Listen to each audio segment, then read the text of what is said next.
Hey folks, Daily Landsblog for the 25th of May 2021. This is not a scientific way to look at tragedies in mental health because what I hear is obviously to some extent random.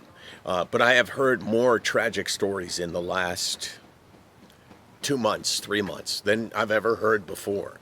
And my instinct used to be that I would share those stories and say, here's an example of how bad depression and mental illness can be. And here's an example of somebody who clearly didn't end up getting the appropriate help or couldn't be helped. And then I had a conversation with Dr. Senior from Sunnybrook Hospital, and he was telling me the best way to address the idea of suicide. And this is not like, okay, we're just going to make it all disappear. But the best way is not to talk about examples of suicide, but to talk about examples of people who are successful in avoiding suicide, who have had suicidal thoughts, who have gone for treatment, and would qualify as success stories.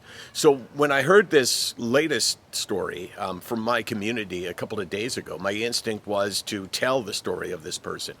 And then I thought about it in the context of what this expert in suicide prevention has said.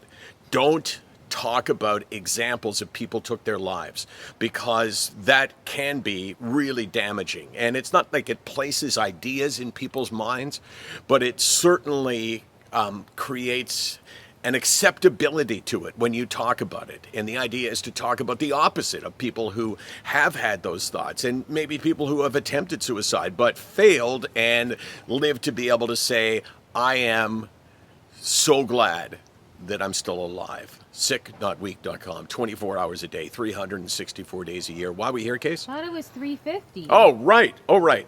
Sick.weak.com, 24 hours a day, 350 days a year. We're here because people need to talk about this shit.